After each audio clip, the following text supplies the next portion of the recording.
मैं क्या जी, सब जानते हैं, जहाँ दिखे मारियो, अपना समझ के खा लियो। दिलजीत, एक सेल्फी तो बनती है ना। करोड़ों लोगों का भरोसा है माइक्रोटेक। माइक्रोटेक 16 प्रोडक्ट से आपकी जिंदगी में नई रंग भर रहा है। माइक्रोटेक।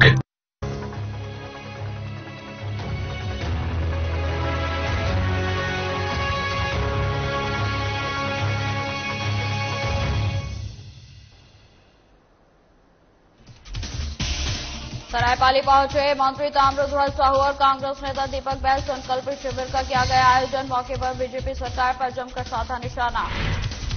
रायपुर की तरफ से G20 समिट में ऑस्ट्रेलिया की फर्स्ट लेडी को दिया गया मिलेट उपहार। मिलेट से बने लड्डू का फर्स्ट लेडी ने लिया स्वाद। रायपुर में महापौर एजाज डेबर का लोगों ने किया स्वागत। मौके पर लोगों की सुनी समस्याएं, महापौर ने किया समस्याओं का समाधान। रायपुर में बढ़ते अपराध पर बीजेपी सख्त। बीजेपी ने राज्यपाल को सौंपा ज्ञापन। महिला सुरक्षा को लेकर उठाए सवाल। और रायपुर में सुशील मोटवानी की तलाश में जुटी पुलिस। महिला का वीडियो बनाकर करता था महिला को ब्लैकमेल। नमस्कार, स्वागत है आप सभी का मध्य प्रदेश और छत्तीसगढ़ की खबरों में। मैं आपके साथ निकिता कश्यप। बुलेटिन की शुरुआत करते हैं। उज्जैन के सुप्रसिद्ध महाकालेश्वर मंदिर में रोजाना देश की बड़ी हस्तियों के पहुंचने का सिलसिला लगातार जारी रहता है और इसी क्रम में गोवा के सीएम प्रमोद सावंत अपने मंत्रियों के साथ उज्जैन आए और भस्म आरती में शामिल हुए, जहां अलहे सुबह 2:30 बजे मंदिर के पट खुले और उसके बाद 3 बजे भस्म आरती शुरू हुई। वहीं आपको बताते चले कि इसके पहले भगवान महाकाल को जल से स्नान कराकर दूध, दही, शहद और फलों के रस से महापंचामृत अभिषेक किया गया और इसके बाद भांग और चंदन से आकर्षक श्रृंगार कर भगवान को वस्त्र धारण कराए गए। तत्पश्चात भगवान महाकाल को भस्म रमाकर ढोल, नगाड़ों और शंखनाद से भस्म आरती की गई। इस दौरान मंदिर समिति द्वारा सभी का महाकाल की तस्वीर और प्रसाद भेंट कर सम्मान किया गया।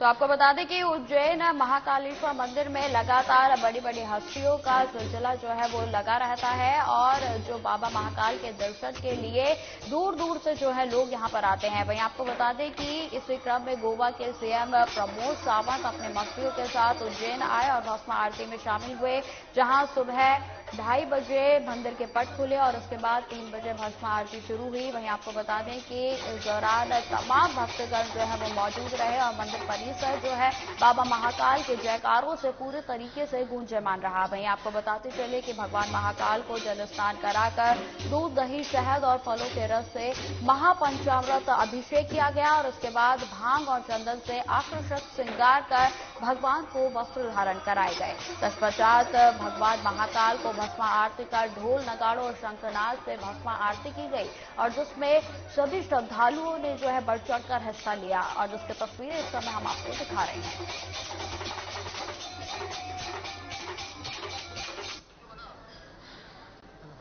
बाबा महाकाल के दर्शन के लिए मैं आज यहाँ पे आया था। मेरे साथ में हमारे मंत्री विश्वजीत राणे हैं, दामोदर नाइक है, बाकी सभी लोग यहाँ साथ में हैं। बाबा महाकाल को यानी गोवा की तरफ से गोवा के लोगों के यानी आरोग्य, आयुष्य और गोवा की जो विकास की गति पर ले जाने के लिए वही मांग बाबा महाकाल से रखी है। मुझे लगता है कि देश की जिस तरह से विकास हो रहा है उसी तरह से विकास होना बस उतनी ही बाबा महाकाल से प्रार्थना है। और ओलंपिक भी होने वाला है, नेशनल गेम्स गोवा में होने वाले हैं। वो तो 25 अक्टूबर से 9 नवंबर तक माननीय प्रधानमंत्री नरेंद्र मोदी जी उसके इनॉग्रेशन के कार्यक्रम में गोवा राज्य में उसके इनॉग्रेशन के लिए आने वाले हैं। मुख्यमंत्री शिवराज सिंह चौहान का 12 सितंबर को बेहर और मलाजखंड में आगमन होने जा रहा है और जिसके तैयारियों को लेकर कलेक्टर डॉक्टर गिरीश कुमार मिश्रा ने अधिकारियों के साथ बैठक की और कार्यक्रम के दौरान कानून व्यवस्था और सुरक्षा व्यवस्था की तैयारी की समीक्षा भी की गई। इसके साथ ही अधिकारियों को आवश्यक दिशा निर्देश भी दिए गए हैं। वहीं आपको बताते चले कि बैठक में पुलिस अधीक्षक समीर सौरभ, अपर कलेक्टर ओम प्रकाश सोंडिया, एसडीएम विवेक केवही और अन्य विभागों के अधिकारी मौजूद रहे।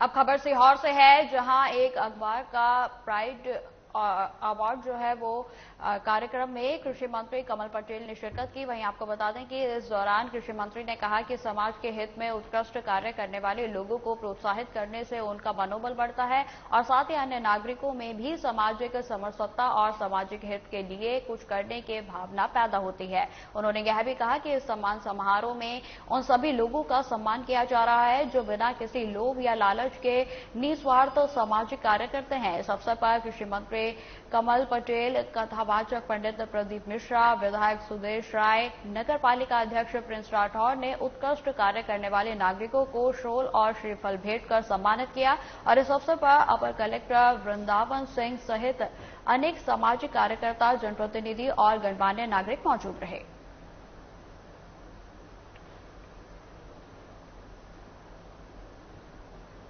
खबर रायपुर से है, जहां प्रदेश कांग्रेस अध्यक्ष दीपक बैज का बयान सामने आया है और इस दौरान उन्होंने कहा कि भूपेश सरकार के प्रयासों से वन अधिनियम के अंतर्गत पट्टे वितरण में छत्तीसगढ़ देश में पहले नंबर पर है और उन्होंने कहा कि प्रदेश कांग्रेस अध्यक्ष दीपक बैज ने कहा कि कांग्रेस सरकार आम आदमी को उनका अधिकार देने के लिए प्रतिबद्ध है। अप्रैल 2023 में स्थिति में छत्तीसगढ़ में 4,57,145 व्यक्तिगत और 45,965 कम्युनिटी पट्टे वितरित किए गए थे और साथ ही दीपक बैज ने यह भी बताया कि राज्य में सामुदायिक वन संसाधन पट्टों का 2018 तक रमन सरकार के द्वारा एक भी पट्टे का वितरण नहीं किया गया था।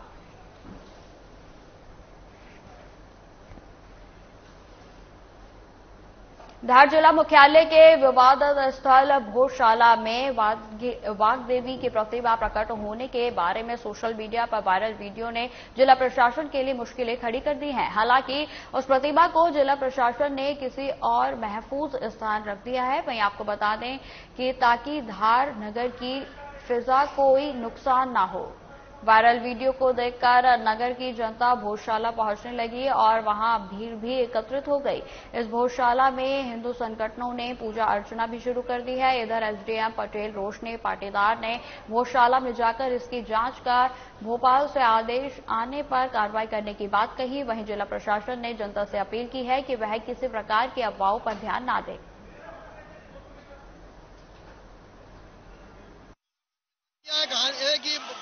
माता स्वयं प्रकट होती है, देवी देवता स्वयं प्रकट होते हैं और सैकड़ों साल की हिंदू समाज की तपस्या के बाद आज रात्रि में यह मां प्रकट हुई थी, जिसे प्रशासन ने कहीं विधर्मियों के भय से वापस कहीं सुरक्षित कर दिया है और जिससे भी एक प्रतिमा है हम उसका स्वागत करते हैं और उसका समर्थन करते हैं और हिंदू समाज उस प्रतिमा का दर्शन करने हिंदू समाज बड़े हर्षोल्लास आया है, लेकिन निराश हुआ है कि प्रशासन ने प्रतिमा कहीं अपने कब्जे में लेकर अंदर रख दी है।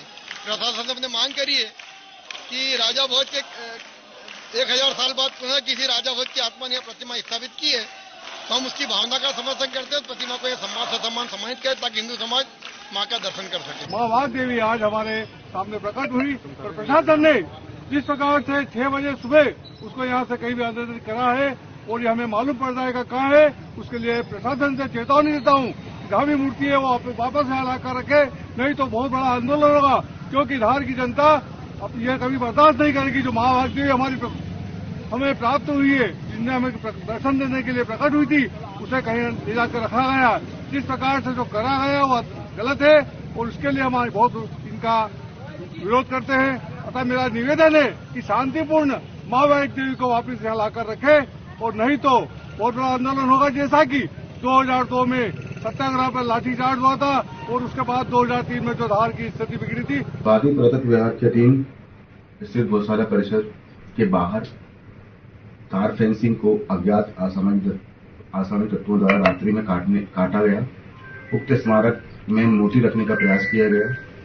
पुलिस प्रशासन द्वारा उक्त प्रकरण में संज्ञान लिया जाकर उक्त कृत्य करने वाले व्यक्तियों की पहचान की जाकर पुरातत्व विभाग के नियमों का उल्लंघन होने से पुरातत्व विभाग से प्राप्त रिपोर्ट के आधार पर कार्रवाई की जा रही है। सीसीटीवी फुटेज, वीडियोस को प्राप्त कर उनकी विस्तृत जांच की जा रही है। जांच के आधार पर उचित वैधानिक कार्रवाई की जाएगी। सोशल मीडिया में चलाई जाने वाली भ्रामक जानकारियों पर बिहार पुलिस की कड़ी नजर है।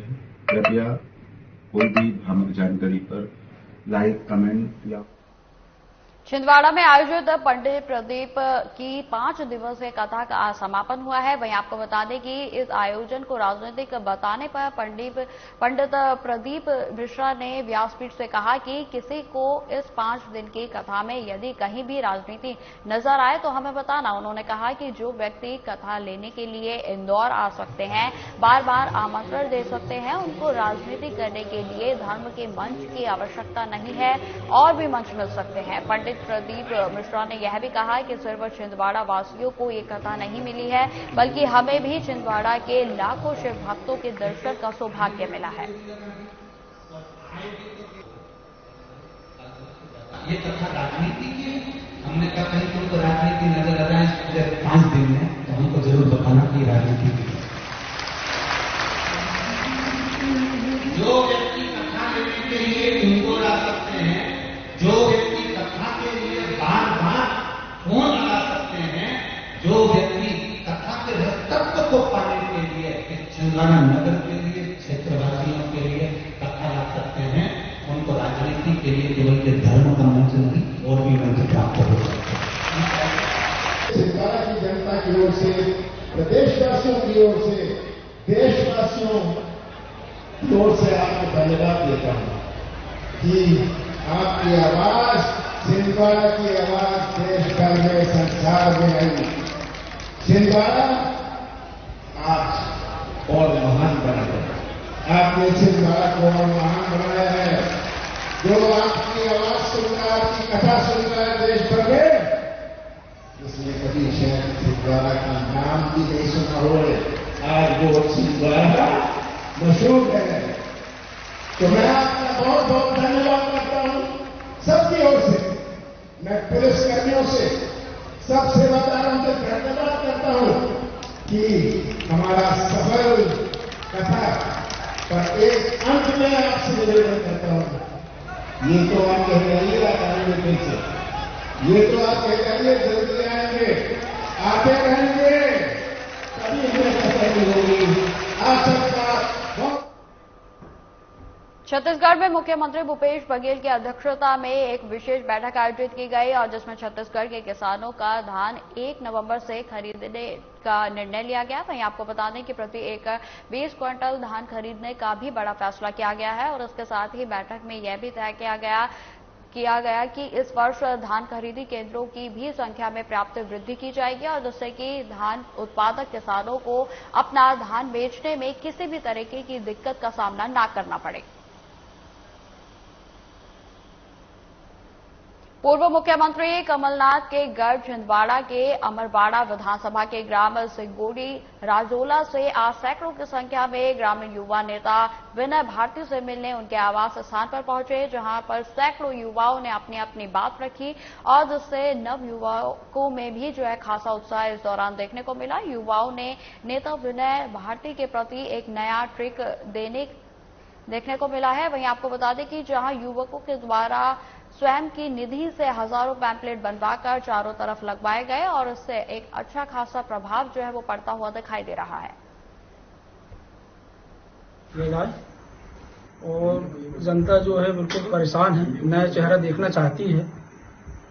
कमलनाथ जी से रिक्वेस्ट है कि विनय भारती जी को टिकट दिया जाए। जनता भी ये चाह रही है।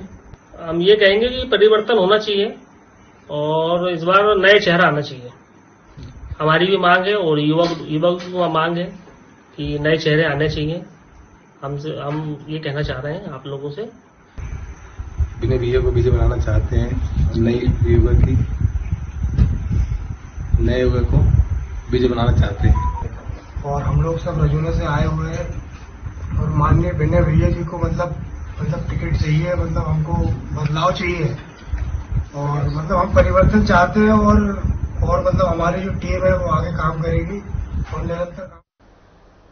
खबरें लगातार बनी रहेंगी। फिलहाल रुकते हैं छोटे से ब्रेक के लिए।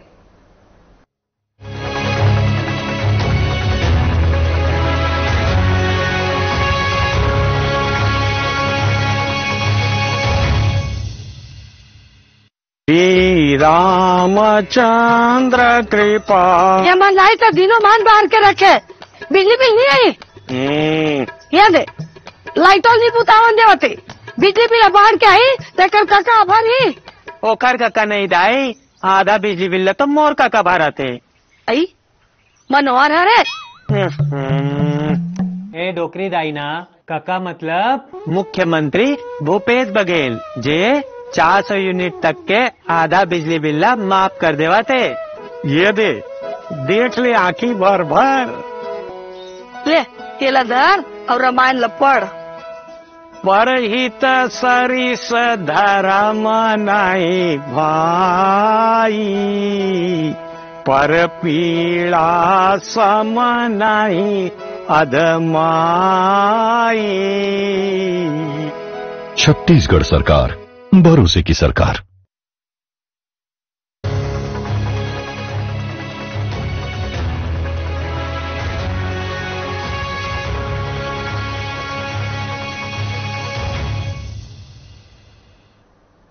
ब्रेक के बाद एक बार फिर से स्वागत है आपका। बढ़ते हैं खबरों की ओर। रायपुर के राजीव भवन में छत्तीसगढ़ कांग्रेस की प्रभारी कुमारी शैलजा का आगमन हुआ और इस दौरान प्रभारी शैलजा ने रायपुर के राजीव भवन में पार्टी नेताओं और कार्यकर्ताओं से मुलाकात की। इस दौरान आगामी विधानसभा और लोकसभा चुनाव की तैयारियों को लेकर भी चर्चा की गई।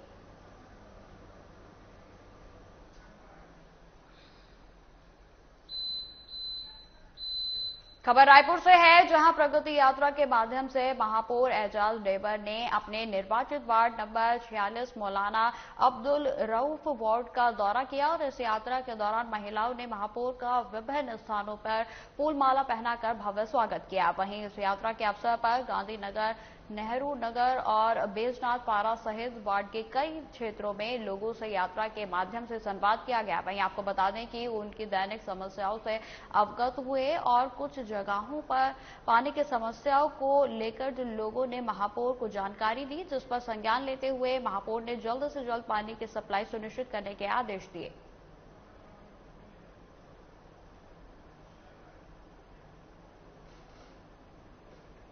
खबर रायपुर से है, जहां G20 में आए ऑस्ट्रेलिया के फर्स्ट लेडी को बस्तर की महिलाओं की ओर से उपहार दिया गया। वहीं आपको बता दें कि मिलेट का उपहार जो है वो दिया गया है, जहां फर्स्ट लेडी ने बस्तर की महिला किसानों से मिलेट से बने लड्डू का स्वाद लिया और जानकारी के मुताबिक महिलाओं ने बस्तर आने का निमंत्रण दिया था। वहीं महिलाओं के साथ आई छत्तीसगढ़ कृषि विभाग की ओर से स्टॉल में बांस से बने उत्पाद जैसे कि सूपा, टुकनी, टोकरी, तूमा के साथ साथ मिलेट से बने उत्पाद भी रखे गए।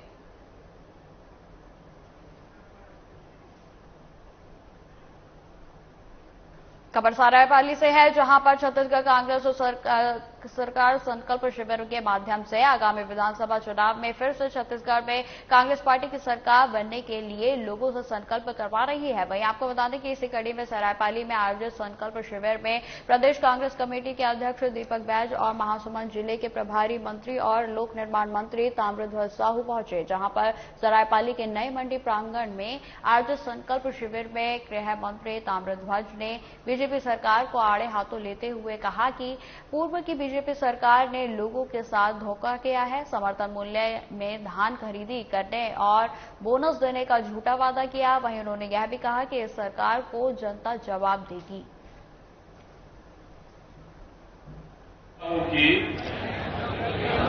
देश की सांप्रदायिक, जातिवादी ताकतों को हराने एवं सामाजिक समरसता व भाईचारा बनाए रखने के लिए पूरी ऊर्जा के साथ काम करूंगा। और इस तरह से हम लोग का लगभग 36वां विधानसभा कंप्लीट हो गया पूरा प्रदेश में। हम लगातार संकल्प शिविर के माध्यम से हम लोग हर विधानसभा कार्यकर्ताओं के बीच में पहुंच रहे और 90 विधानसभा पहुंचेंगे। इसी तारतम्य में आज महासमुंद, खल्लारी और हम सरायपाली विधानसभा पहुंचे हैं, जहां कार्यकर्ताओं को संबोधन करते हुए सरकार की योजनाओं को लेकर हम अपने कार्यकर्ताओं को हम रिचार्ज कर रहे हैं। और आने वाला समय में नवंबर में जब चुनाव होगा, छत्तीसगढ़ में भारी 75 सीट प्लस जीत के जाकर हम सरकार बनाएंगे। कोई दिक्कत नहीं है, दावेदारी करना हर कार्यकर्ता हक है, हम लोग कभी नहीं रोके। लेकिन हमने सब कार्यकर्ताओं का है, टिकट एक को मिलेगा, लेकिन पूरे लोग मिलकर काम करना है और छत्तीसगढ़ में सरकार। आखिरी और महत्वपूर्ण सवाल यह है मेरा सर आपसे कि यहाँ पर सरायपाली में अधिकतर जो है लगातार जो है गुटबाजी नजर आती है, क्या संकल्प शिविर के बाद में ये मैनेज हो पाएगा? कैसे मैनेज करेंगे? कहीं भी गुटबाजी नहीं है। अगर कार्यकर्ता कोई अपना हक मांग रहा है, अपना अधिकार मांग रहा है, उसे गुटबाजी नहीं कह सकते। कोई दिक्कत नहीं, कोई शिकवा शिकायत है, कोई बात है, हम घर में बैठकर बात कर लेंगे। लेकिन हमारा मकसद है इस समय छत्तीसगढ़ में दोबारा कांग्रेस की सरकार बनाना। छत्तीसगढ़ में लगातार बढ़ते अपराध और महिला सुरक्षा को लेकर बीजेपी प्रदेश अध्यक्ष अरुण साव समेत कई बड़े नेता जैसे कि पूर्व सीएम डॉक्टर रमन सिंह, राज्यसभा सांसद सरोज पांडे के द्वारा राज्यपाल को राजभवन में ज्ञापन सौंपा गया। आपको बता दें कि बीजेपी लगातार प्रदेश में बढ़ते अपराधों और महिला सुरक्षा को लेकर सवाल उठा रही है।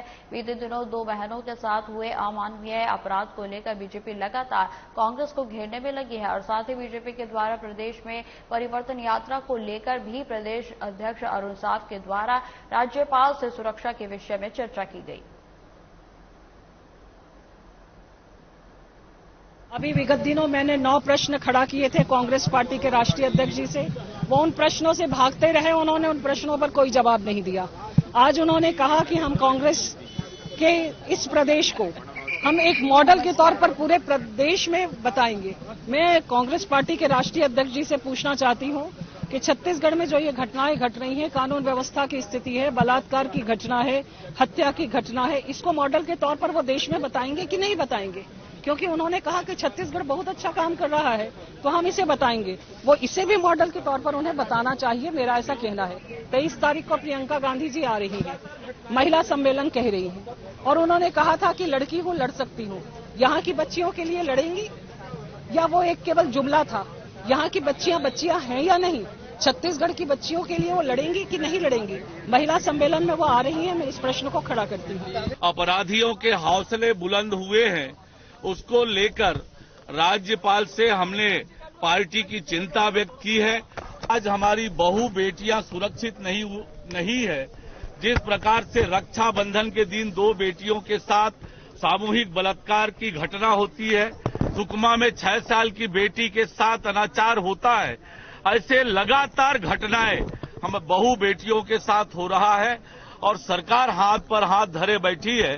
सरकार केवल भ्रष्टाचार में लिप्त है, घोटाले में लिप्त है और जहां करप्शन होगा वहां क्राइम होगा।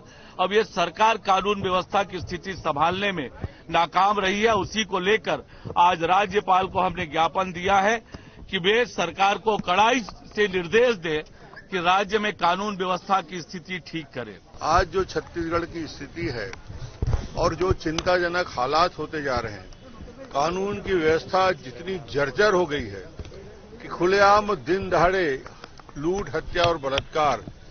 जसपुर में शर्मनाक घटना हुई, शिक्षक दिवस के दिन आदिवासी शिक्षिका के साथ बलात्कार की घटना होती है, रायपुर में घटना होती है। और सबसे बड़ी बात यह है, इन घटनाओं को लगातार बढ़ावा मिल रहा है। पुलिस प्रशासन और सरकार के संरक्षण में इस प्रकार के तत्व बच रहे हैं, ये चिंता व्यक्त करने के लिए आज पूरा भारतीय जनता पार्टी का महामहिम शक्ति के साथ सरकार से जवाब मांगे। और जो दिन ब दिन कानून व्यवस्था बिगड़ती जा रही है, भारतीय जनता पार्टी ने इस विषय को लेकर। अब खबर रायपुर से है, जहां आपत्तिजनक वीडियो वायरल करने की धमकी देकर दुष्कर्म करने वाला कटनी निवासी आरोपी सुशील मोटवानी फरार हो गया है और जिसे पुलिस खोजने में जुटी हुई है। वहीं आपको बता दें कि पुलिस अधीक्षक रायपुर प्रशांत अग्रवाल ने आरोपी पर 10,000 रुपए का इनाम भी घोषित किया है। जानकारी के मुताबिक आपत्तिजनक वीडियो बनाकर लंबे समय तक रायपुर की एक प्रतिष्ठित व्यवसायी परिवार की महिला को ब्लैकमेल कर अनाचार करता था और जिस पर पुलिस जो है उसकी लगातार तलाश कर रही है। और इसी सिलसिले में रायपुर पुलिस ने 4 बार उसके कटनी निवास पर भी छापेमारी की गई है। वहीं आपको बता दें कि शातिर आरोपी सुशील मोटवानी पुलिस की भनक लगते ही भाग जाता है। वहीं पीड़ित महिला के परिजन आरोपी की तत्काल गिरफ्तारी की मांग कर रहे हैं।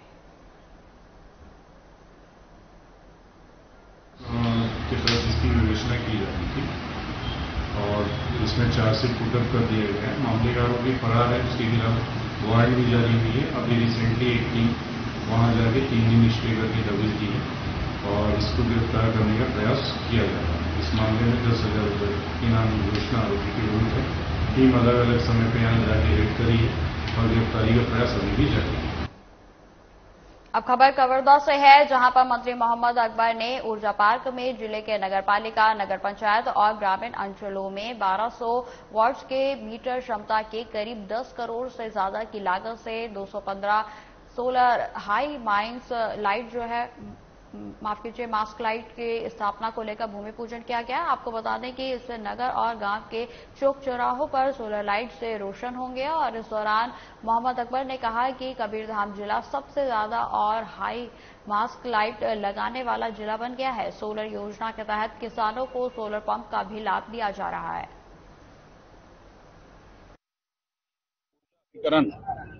इसके द्वारा आज 215 हाई मास्क लाइट के भूमि पूजन का कार्य संपन्न हुआ है।